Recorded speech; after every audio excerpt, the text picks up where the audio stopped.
Germany is reckoning with the results of regional elections that have left many questioning whether German history is rearing its ugly head. For the first time since Nazi rule, right-wing extremists have won a regional election in Germany in the state of Thuringia. The AfD, or Alternative for Germany, also came in second place in neighboring Saxony. Now, other populists also snapped up votes by promising to stop immigration and to stop arms deliveries to Ukraine. So what does this mean for the future of Europe's largest economy and its relation to the world? This week on To The Point, we're looking at the rise of the far right. Is Germany at a tipping point?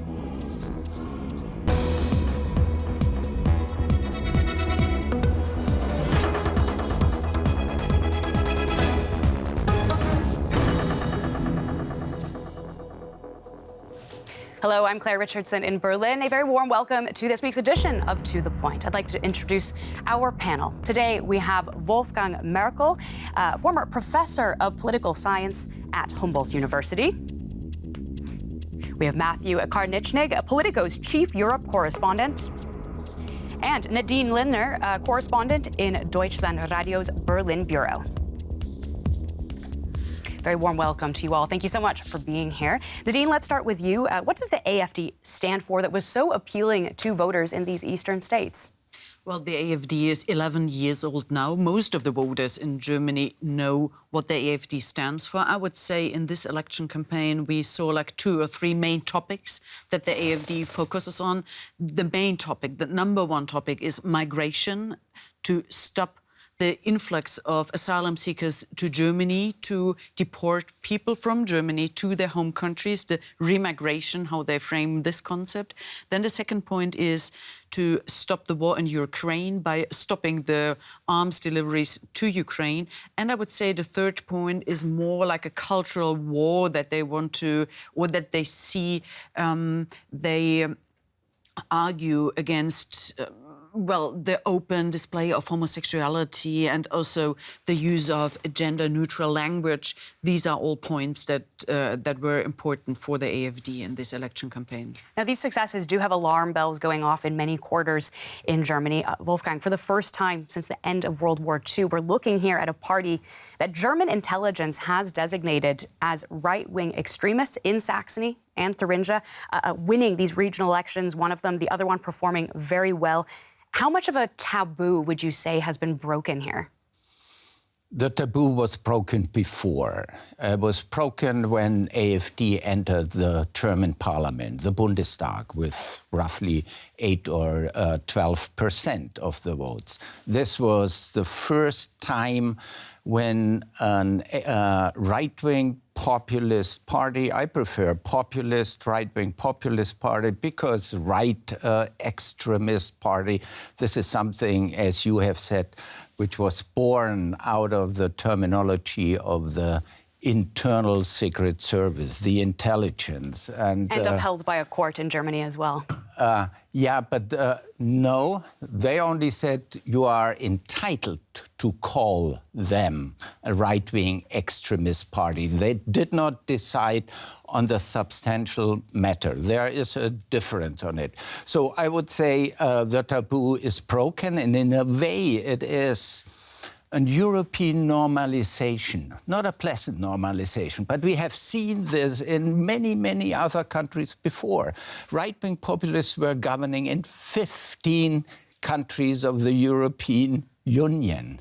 And this Germany still is far from a situation where the AfD would enter the federal government. So to some extent we hear typical German alarmist subtones in the discussion, but the development is not very pleasant, no doubt. Okay, so you think this is a bit overblown. Matthew, maybe you can put this into perspective for our international viewers, those who are maybe not closely following German politics, and understand how the AfD was seen previously, how a party that can be called right-wing extremist coming into power really resonates here.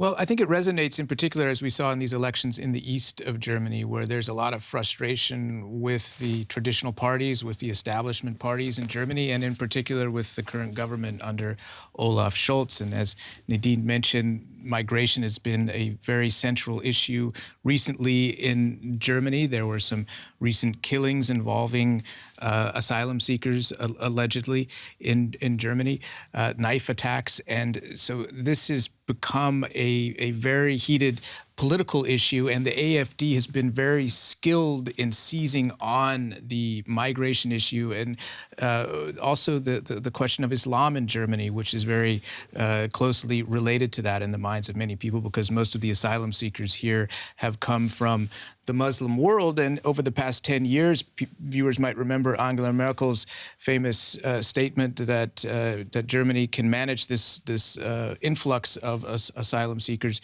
in the wake of the Syrian civil war in 2015. And since then, the country has brought in about 2 million people. And the AfD has, over that period, gone from the low single digits now nationally to the high teens, and in some states, Thuringia and Saxony, as we saw, over 30%. So their success is very closely tied to this question of migration. And Nadine, how does that compare to what we might have seen in the last 10 years in Germany? And you look at the way that they campaign, the kind of policies that they're putting forward. Would this have shocked Germans of your childhood? I think yes. To see a party that is that strong. The AfD reached 32.8% in Thuringia. It's on place 1, like with a huge distance to the CDU on place 2. So what we see here is that within society, there are a lot of people supporting AfD. And I think there's like one point that really changed in the last 10 years.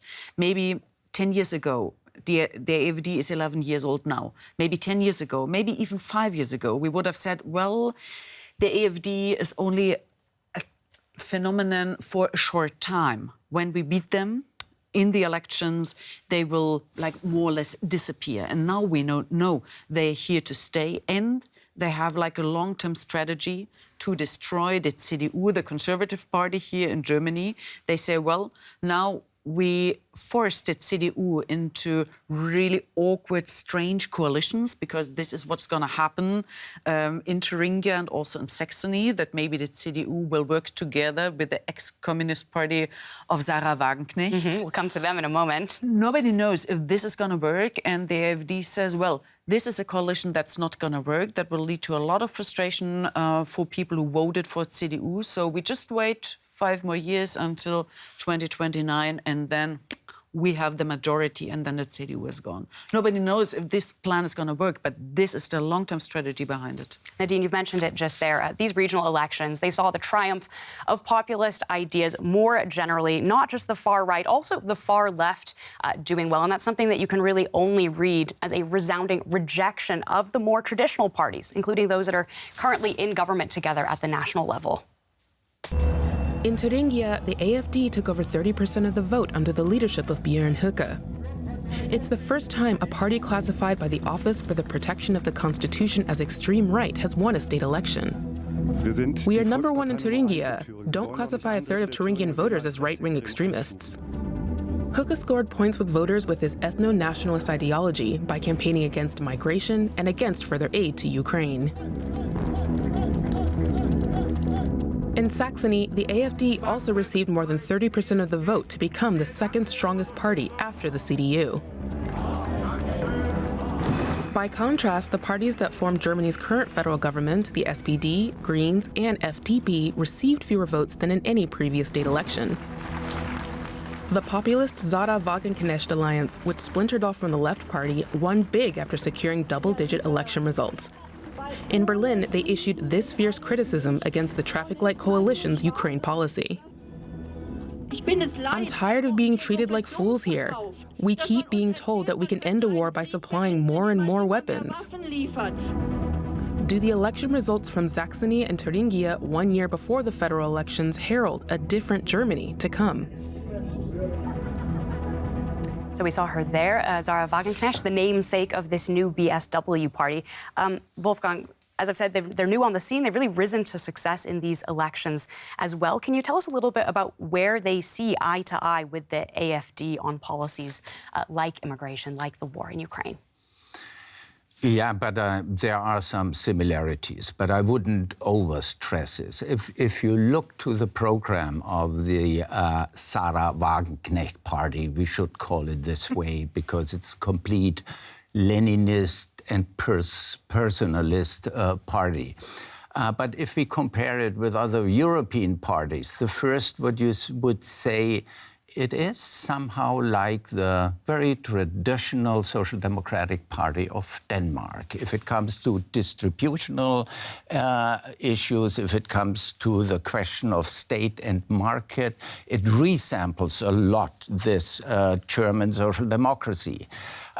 If it comes to migration and immigration, it's exactly what they propose very successfully in Denmark. There's one difference you mentioned, certainly, and this is foreign policy and especially policies towards NATO and the Russian aggression against Ukraine. And this provokes, certainly, the German political establishment.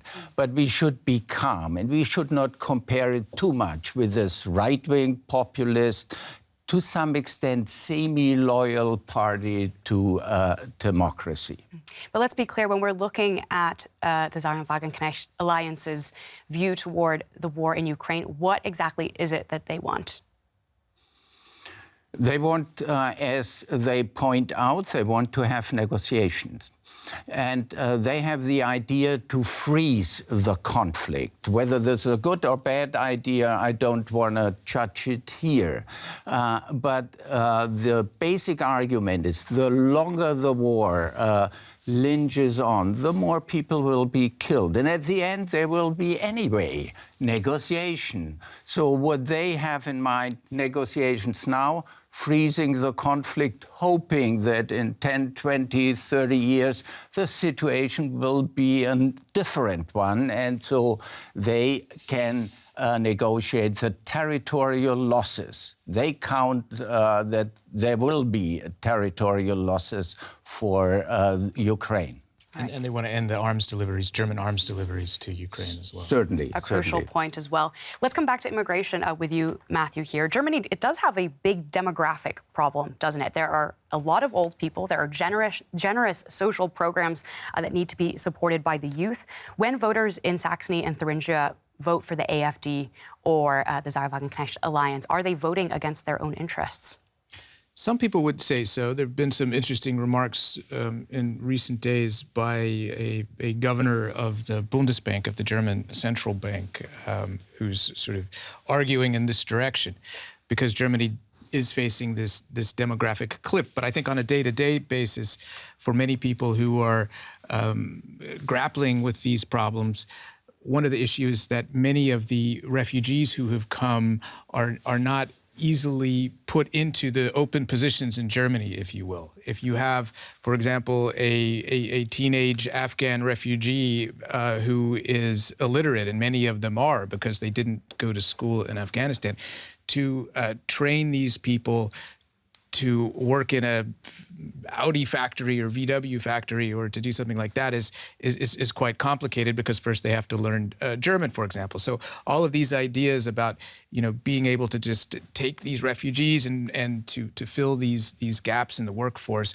are a little bit more complicated than people think. But the interesting thing about Thuringia and Saxony is that those are areas that have some of the lowest levels of migration in Germany. Most of the migrants who have come here are not in East Germany. They're in other parts of the country. But it is sort of in their heads that these asylum seekers pose a threat to German society and to German identity. And Nadine, when you look at the AfD's platform regarding immigration, has this also had an effect on other parties within Germany, some of the more centrist or traditional ones? Has it dragged them further toward the right on that issue? Yeah, I think there are like domino effects that you can see, that like one stone is tipping and then another stone follows, like in a domino game.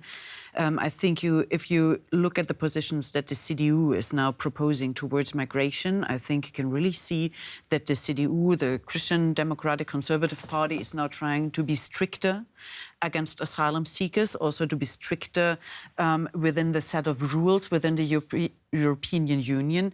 They want to reject asylum seekers at the German border. And now there's like a current huge discussion whether this is possible within EU law or not. And I think, to my point of view, it's for the CDU, for the Conservatives, it's always a question of how far do they go on that slippery slope of following the AfD to populism. Because a lot of political scientists, also from France, they say there's like no use or there's like no good for the Conservatives to follow the right-wing radicalists, because then the voters won't vote for the Conservatives, they will always vote for the original, for the radicals. So I think what is important now is to have a pragmatic, solution-orientated discussion in this country to focus on the points that are possible, to reduce migration, to put more order in the influx of migrants and asylum seekers, and then also focus on the integration of people into society and into workforce. And the point is, there are like two interesting numbers. 60% of people in Thuringia say, oh, it's dangerous because we have so many foreigners in this country. But there's only 8% of the share of people in Thuringia that come from foreign countries. So you see, I would say, a huge imbalance between the perception and the real numbers. And the AfD is clearly focusing on this, and they say asylum seekers are a danger to our security here, and they refer to Islamic attacks like in Solingen. All right, so that is the pitch to voters. It seems to have resonated. The election results, we can say for sure, are a slap in the face for the national government. Currently, that's, of course, a three-party coalition led by Chancellor Olaf Scholz. Ahead of those votes in Saxony and Thuringia, there was both high turnout and expectations. I expected a change in policy, that something would change in the country. That all those arrogant politicians who are so sure of themselves might be knocked down a peg or two. Migration, migration. Too many, too many, too many, too many. Security, also a more stable economy. It's going downhill. The German economy is set to slide into a recession this year. Economists in particular believe that voting for the xenophobic AfD could be fatal because there is already a shortage of skilled workers. The technology company Jenoptik in Thuringia is seeing this firsthand. The people of Thuringia are a creative bunch, but we won't be able to fix it all by ourselves. We also need people from other parts of the world. Pritam Gaikwad from India is also concerned. I actually worry a lot. My family is also worried. They read what's in the news. Is the once rock-solid Germany becoming increasingly unstable politically and economically? So Wolfgang, Nadine has said the AfD is here to stay. Do you agree with that? Because one statistic that I found quite surprising coming out of these elections was looking at the youth vote. These weren't conservative older voters voting for the far right. It was, in fact, 38% of people between the ages of 18 and 24 who turned out to vote for the AfD. AfD is here to stay, at least for a couple of years, and I would assume even longer. Again, Germany, it's not the island of the happy people. It is an European country. And you see it in almost all of these European countries, that these right-wing populist parties are becoming a quite stable element within all these party system. And there is a political space, as we have seen here in the perception of the people. There's a political space on the right wing of the party system. The Merkel, the previous chancellor of the German Federal Republic, moved with the CDU to the center of the party system and opened a political space on the right wing, and the right-wing populists marched in. So AfD will be here. The second reason will be that migration, it's a problem which will not be solved during the next years to come. The political parties have to demonstrate that they are able to solve problems, to deliver.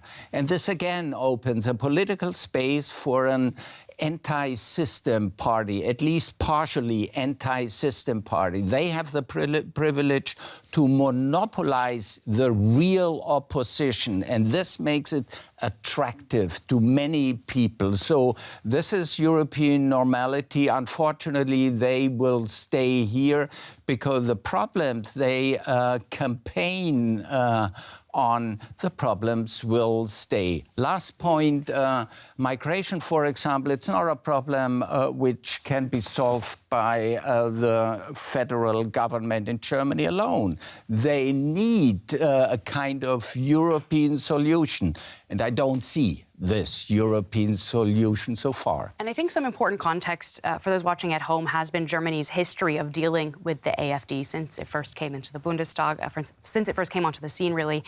There's been a so-called firewall around them, right? That parties don't want to go into government together with the AfD. That's been something that's been taboo. Do you think that that firewall, Matthew, is going to stand now that we've seen such a high turnout at the regional level? And should it stand?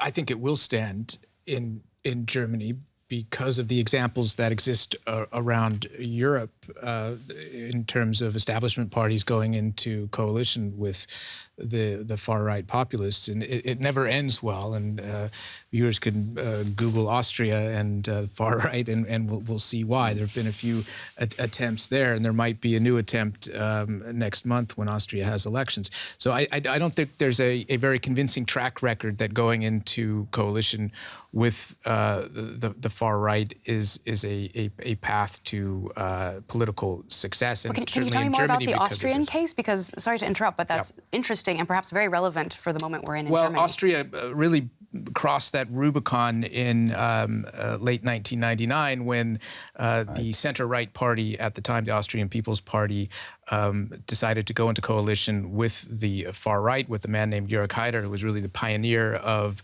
modern far-right populism in Europe, and he also ran on a very anti-migration platform. That government prompted the rest of Europe, the rest of the European Union, to impose what they then called diplomatic sanctions on Austria. So Austria was isolated for a short period of time. That didn't really last, but the government also didn't last. It was beset by scandal. And then the party, the Freedom Party, fell apart. Some years later, viewers might remember Sebastian Kurz, who was also the Chancellor of Austria, the sort of youthful Chancellor of Austria. He formed a coalition in 2018 with the Freedom Party again. And then there was a dramatic implosion of that government in a scandal just a couple of years later. So these parties have not proved to be very, very, very stable. And there is a lot of volatility in support for these far-right parties across Europe, but they do seem to be here to stay. But Nadine, can you just ignore the will of 1/3 of the electorate in the states of Saxony and Thuringia? Is that in itself damaging to democracy to try to keep the AfD out from decision-making? Well, this is the argument that the AfD uses. They say we represent 1/3 of the voters and it's not democratic to keep them out. I think there's like one point we should have a closer look at. It's not only that we had elections in the Bundesländer, Thuringia and Saxony, but we also had votes for the communal, for the city parliaments in June. And what we see now is that the AfD now has vice mayors in several towns in Saxony with the help or against the CDU. So we see a two-way process of the AfD gaining more influence, gaining more power. I think for now it will be possible to keep the AfD out in Thuringia and in Saxony. I think it's right, but I also see the representation problem for sure. But I think we shouldn't give the country to the populists. Because that would open the floodgates to normalizing far-right ideology? I think the process of normalization is already there. If we look at the young voters that we saw in the pictures, the AfD is now 11 years old. When you're a voter of maybe 18, 19, 20, the AfD naturally belongs to the party system that you know since your childhood. So I think we have to deal with a lot of different layers and levels, and I think we should really focus on the youth to kind of prevent them into growing into voting for AfD longer. Now, as we've said at the beginning, there is a lot of fear around what's happened here, partially because Thuringia was the place in 1930 where the Nazi Party had its first success, becoming only the second largest party in regional elections, and that allowed them into government. Wolfgang, do you think this is history repeating itself here? No, not at all. And this is a wrong comparison. We would relativize the horrendous crime of the Nazi regime, and we should be more analytical. This is not simply a following up party of the National Socialist and Hitler. This does not really keep the point, and we don't find the causes for the strength of the right-wing populist party. With only a few seconds left, Matthew, your thoughts? Do you think this is a dangerous moment? I don't think it's dangerous. I agree with Wolfgang on that. But, you know, as Mark Twain said, history doesn't repeat itself, but it often rhymes. All right. Well, we'll leave it there. Thank you all so much for your insights today. And thank you for watching To The Point. Let us know what you thought in the comments, and we hope to see you here next time.